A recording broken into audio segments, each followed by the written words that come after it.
शनैश्चरैस्तव राजः श्रीगणेशाय नमः। नारद उवाच ध्यात्वा गणपतिं राजा धर्मराजो युधिष्ठिरः धीरः शनैश्चरस्येमं चकारस्तवमुत्तमं शिरो मे भास्करिः पातु भालं छायासुतोऽवतु कोटराक्षोदृशौ पातु शिखिकण्ठनिभः श्रुति घ्राणं मे भीषणः पातु मुखं वलिमुखोऽवतु स्कन्धौ संवर्तकः पातु भुजौ मे भयदोऽवतु शौरिर्मे हृदयं पातु नाभिं शनैश्चरोऽवतु ग्रहराजः कटिं पातु सर्वतोरभिनन्दनः पादौ मन्दगतिः पातु कृष्णः पात्वखिलं वपुः रक्षामेतां पठेन्नित्यं शौरेर्नाम बलैर्युतां सुखे पुत्रे चिरायुश्च स भवेन्नात्र संशयः शौरिः शनैश्चरः कृष्णो नीलोत्पलनिभः शनिः शुष्कोदरो विशालाक्षो दुर्निरीक्ष्यो विभीषणः शिखिकण्ठनिभो नीलश्छायाहृदयनन्दनः कालदृष्टिः कोटराक्षः स्थूलरोमावलीमुखः दीर्घो निर्मांसगात्रस्तु शुष्को घोरो भयानकः नीलांशुः क्रोधनो रौद्रो दीर्घश्मश्रुर्जटाधरः मन्दो मन्दगतिः खञ्जो तृप्तः संवर्तको यमः ग्रहराजः कराली च सूर्यपुत्रोरभिः शशी कुजो बुधो गुरुः काव्यो भानुजः सिंहिकासुतः केतुर्देवपतिर्बाहुः कृतान्तो नैऋतस्तथा शशी मरुत्कुबेरश्च ईशानः सुरात्मभूः विष्णुर्हरो गणपतिः कुमारः कामैश्वरः कर्ता हर्ता पालयिता राज्यभुग्राज्यदायकः छायासुतः श्यामलाङ्गो धनहर्ता धनप्रदः क्रूरकर्मविधाता च सर्वकर्मावरोधकः तुष्टो रुष्टः कामरूपः कामदोरभिनन्दनः ग्रहपीडाहरः शान्तो नक्षत्रेशो ग्रहेश्वरः स्थिरासनः स्थिरगतिर्महाकायो महाबलः महाप्रभो महाकालः कालात्मा कालकालकः आदित्यभयदाता च मृत्युरादित्यनन्दनः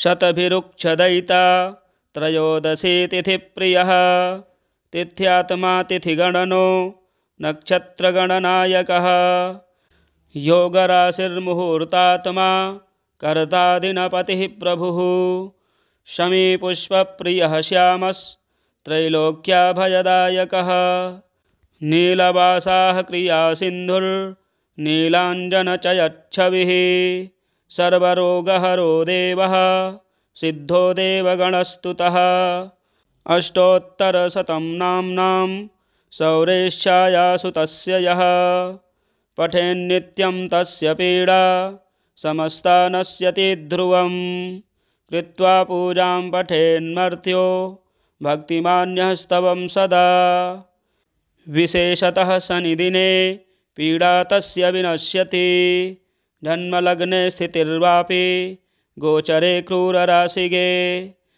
दशासु च गते सौरौ तदा स्तवमिमं पठेत् पूजयेद्यः शनिं भक्त्या समीपुष्पाक्षताम्बरैः विधाय लोहप्रतिमां नरो दुःखाद्विमुच्यते बाधायान्यग्रहाणाञ्च यः पठेत्तस्य नश्यति भीतो भयाद्विमुच्येत बद्धो मुच्येत बन्धनात् रोगी रोगाद्विमुच्येत नरः स्तवमिमं पठेत् पुत्रवान् धनवान् श्रीमान् जायते नात्र संशयः। नारद उवाच स्तवं निशम्य पार्थस्य प्रत्यक्षो भूतशनैश्चरः दत्त्वा राज्ञे वरः कामं शनिश्चान्तरदधे तदा। श्रीगणेशाय नमः। नारद उवाच ध्यात्वा गणपतिं राजा धर्मराजो युधिष्ठिरः धीरः शनैश्चरस्येमं चकारस्तवमुत्तमं। शिरो मे भास्करिः पातु भालं छायासुतोऽवतु। कोटराक्षो दृशौ पातु शिखिकण्ठनिभः श्रुति। घ्राणं मे भीषणः पातु मुखं वलिमुखोऽवतु। स्कन्धौ संवर्तकः पातु भुजौ मे भयदोऽवतु। शौरिर्मे हृदयं पातु नाभिं शनैश्चरोऽवतु। ग्रहराजः कटिं पातु सर्वतोरभिनन्दनः। पादौ मन्दगतिः पातु कृष्णः पात्वखिलं वपुः। रक्षामेतां पठेन्नित्यं शौरेर्नाम बलैर्युतां। सुखे पुत्रे चिरायुश्च स भवेन्नात्र संशयः। शौरिः शनैश्चरः कृष्णो नीलोत्पलनिभः शनिः। शुष्कोदरो विशालाक्षो दुर्निरीक्ष्यो विभीषणः। शिखिकण्ठनिभो नीलश्छायाहृदयनन्दनः। कालदृष्टिः कोटराक्षः स्थूलरोमावलीमुखः। दीर्घो निर्मांसगात्रस्तु शुष्को घोरो भयानकः। नीलांशुः क्रोधनो रौद्रो दीर्घश्मश्रुर्जटाधरः। मन्दो मन्दगतिः खञ्जो तृप्तः संवर्तको यमः। ग्रहराजः कराली च सूर्यपुत्रोरभिः शशी। कुजो बुधो गुरुः काव्यो भानुजः सिंहिकासुतः। केतुर्देवपतिर्बाहुः कृतान्तो नैऋतस्तथा। शशी मरुत्कुबेरश्च ईशानः सुरात्मभूः। विष्णुर्हरो गणपतिः कुमारः कामैश्वरः। कर्ता हर्ता पालयिता राज्यभुग्राज्यदायकः। छायासुतः श्यामलाङ्गो धनहर्ता धनप्रदः। क्रूरकर्मविधाता च सर्वकर्मावरोधकः। तुष्टो रुष्टः कामरूपः कामदोरभिनन्दनः। ग्रहपीडाहरः शान्तो नक्षत्रेशो ग्रहेश्वरः। स्थिरासनः स्थिरगतिर्महाकायो महाबलः। महाप्रभो महाकालः कालात्मा कालकालकः। आदित्यभयदाता च मृत्युरादित्यनन्दनः। शतभिरुक्षदयिता त्रयोदशी तिथिप्रियः। तिथ्यात्मा तिथिगणनो नक्षत्रगणनायकः। योगराशिर्मुहूर्तात्मा कर्तादिनपतिः प्रभुः। शमीपुष्पप्रियः श्यामस्त्रैलोक्याभयदायकः। नीलवासाः क्रियासिन्धुर्नीलाञ्जनचयच्छविः। सर्वरोगहरो देवः सिद्धो देवगणस्तुतः। अष्टोत्तरशतं नाम्नां शौरेश्छायासुतस्य यः। पठेन्नित्यं तस्य पीडा समस्ता नश्यति ध्रुवं। कृत्वा पूजां पठेन्मर्त्यो भक्तिमान्यः स्तवं सदा। विशेषतः शनिदिने पीडा तस्य विनश्यति। जन्मलग्ने स्थितिर्वापि गोचरे क्रूरराशिगे। दशासु च गते सौरौ तदा स्तवमिमं पठेत्। पूजयेद्यः शनिं भक्त्या समीपुष्पाक्षताम्बरैः। विधाय लोहप्रतिमां नरो दुःखाद्विमुच्यते। बाधायान्यग्रहाणाञ्च यः पठेत्तस्य नश्यति। भीतो भयाद्विमुच्येत बद्धो मुच्येत बन्धनात्। रोगी रोगाद्विमुच्येत नरः स्तवमिमं पठेत्। पुत्रवान् धनवान् श्रीमान् जायते नात्र संशयः। नारद उवाच स्तवं निशम्य पार्थस्य प्रत्यक्षो भूतशनैश्चरः। दत्त्वा राज्ञे वरः कामं शनिश्चान्तरदधे तदा। श्रीगणेशाय नमः। नारद उवाच ध्यात्वा गणपतिं राजा धर्मराजो युधिष्ठिरः धीरः शनैश्चरस्येमं चकारस्तवमुत्तमं। शिरो मे भास्करिः पातु भालं छायासुतोऽवतु। कोटराक्षोदृशौ पातु शिखिकण्ठनिभः श्रुति। घ्राणं मे भीषणः पातु मुखं वलिमुखोऽवतु। स्कन्धौ संवर्तकः पातु भुजौ मे भयदोऽवतु। शौरिर्मे हृदयं पातु नाभिं शनैश्चरोऽवतु। ग्रहराजः कटिं पातु सर्वतोरभिनन्दनः। पादौ मन्दगतिः पातु कृष्णः पात्वखिलं वपुः। रक्षामेतां पठेन्नित्यं शौरेर्नाम बलैर्युतां। सुखे पुत्रे चिरायुश्च स भवेन्नात्र संशयः। शौरिः शनैश्चरः कृष्णो नीलोत्पलनिभः शनिः। शुष्कोदरो विशालाक्षो दुर्निरीक्ष्यो विभीषणः। शिखिकण्ठनिभो नीलश्छायाहृदयनन्दनः।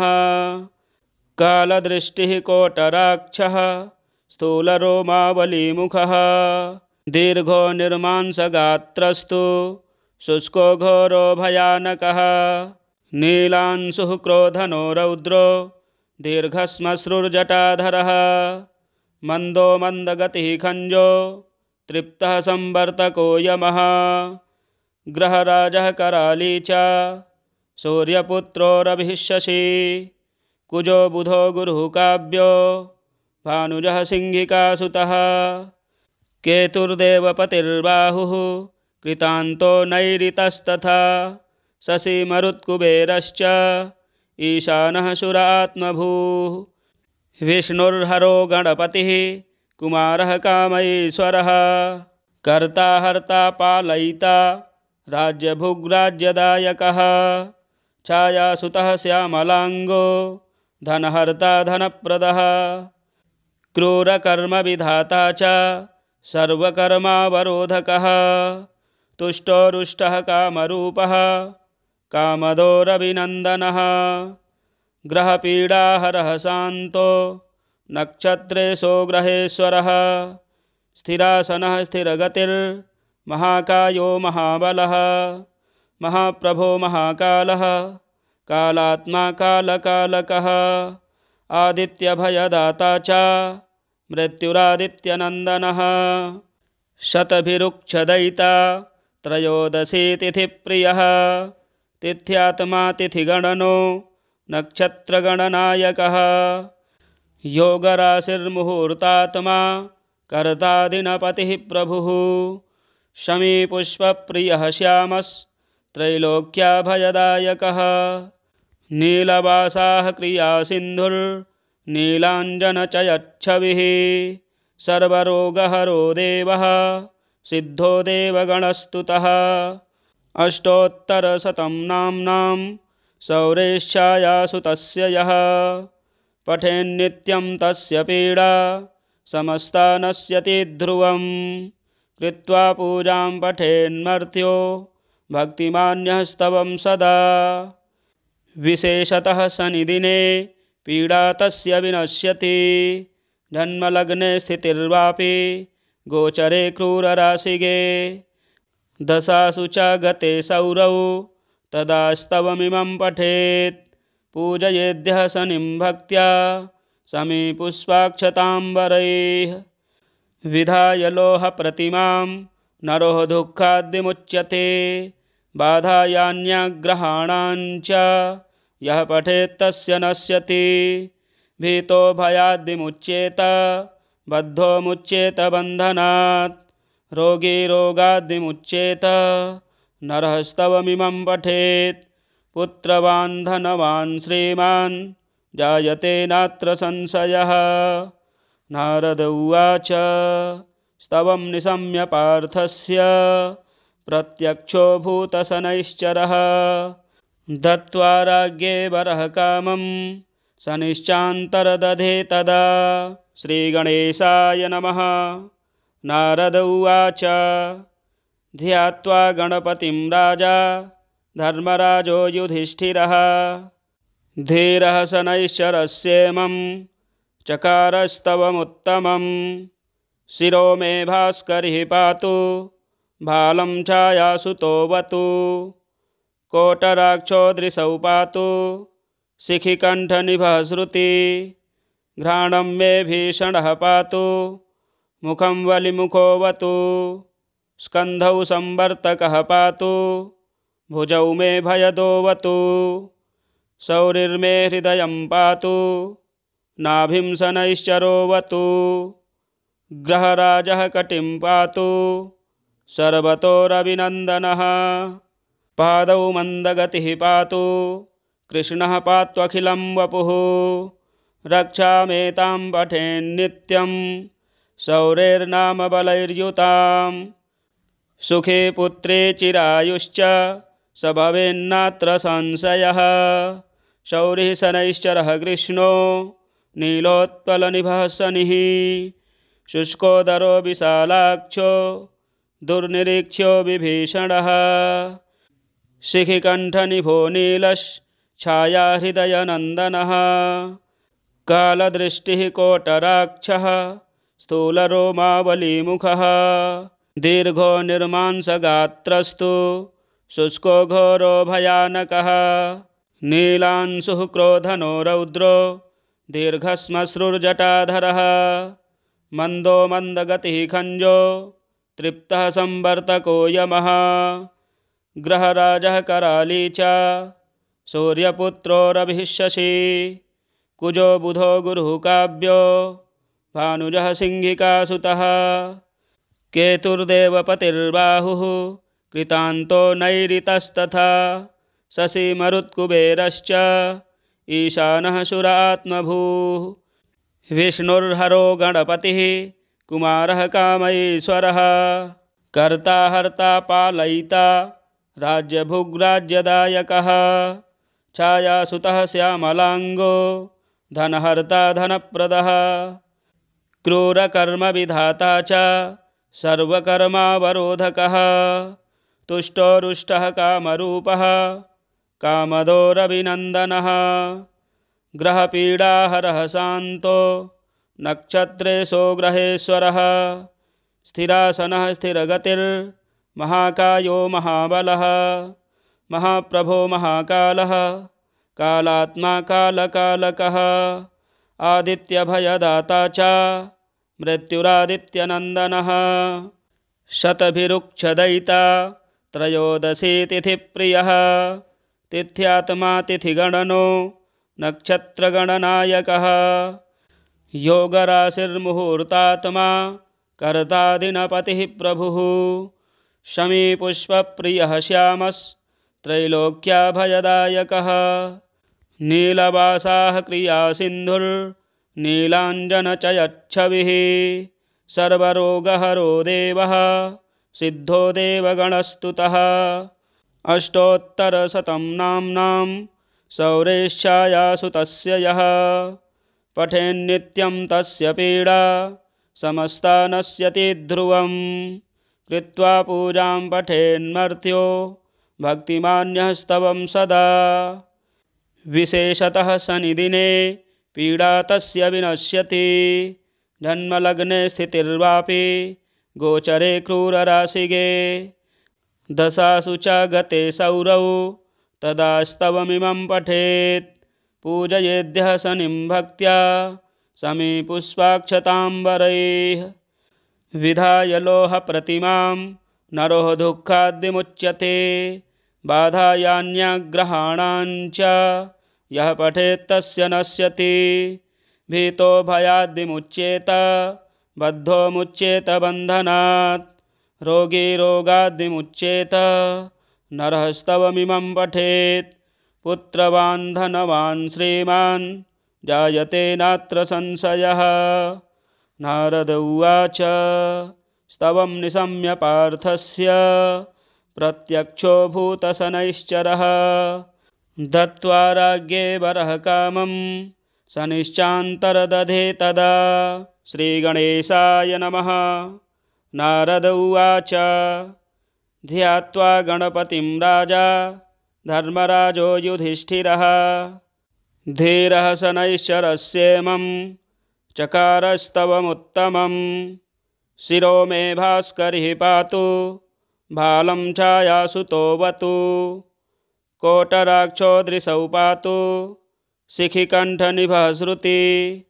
घ्राणं मे भीषणः पातु मुखं वलिमुखोऽवतु। स्कन्धौ संवर्तकः पातु भुजौ मे भयदोऽवतु। शौरिर्मे हृदयं पातु नाभिं शनैश्चरोऽवतु। ग्रहराजः कटिं पातु सर्वतोरभिनन्दनः। पादौ मन्दगतिः पातु कृष्णः पात्वखिलं वपुः।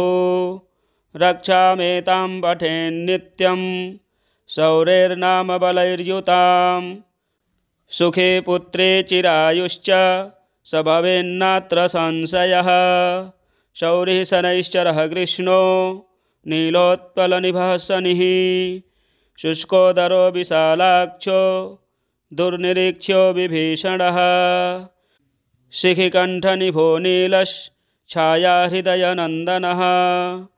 कालदृष्टिः कोटराक्षः स्थूलरोमावलीमुखः। दीर्घो निर्मांसगात्रस्तु शुष्को घोरो भयानकः। नीलांशुः क्रोधनो रौद्रो दीर्घश्मश्रुर्जटाधरः। मन्दो मन्दगतिः खञ्जो तृप्तः संवर्तको यमः। ग्रहराजः कराली च सूर्यपुत्रोरभिः शशी। कुजो बुधो गुरुः काव्यो भानुजः सिंहिकासुतः। केतुर्देवपतिर्बाहुः कृतान्तो नैऋतस्तथा। शशी मरुत्कुबेरश्च ईशानः सुरात्मभूः। विष्णुर्हरो गणपतिः कुमारः कामैश्वरः। कर्ता हर्ता पालयिता राज्यभुग्राज्यदायकः। छायासुतः श्यामलाङ्गो धनहर्ता धनप्रदः। क्रूरकर्मविधाता च सर्वकर्मावरोधकः। तुष्टो रुष्टः कामरूपः कामदोरभिनन्दनः। ग्रहपीडाहरः शान्तो नक्षत्रेशो ग्रहेश्वरः। स्थिरासनः स्थिरगतिर्महाकायो महाबलः। महाप्रभो महाकालः कालात्मा कालकालकः। आदित्यभयदाता च मृत्युरादित्यनन्दनः। शतभिरुक्षदयिता त्रयोदशी तिथिप्रियः। तिथ्यात्मा तिथिगणनो नक्षत्रगणनायकः। योगराशिर्मुहूर्तात्मा कर्ता दिनपतिः प्रभुः। शमीपुष्पप्रियः श्यामस्त्रैलोक्याभयदायकः।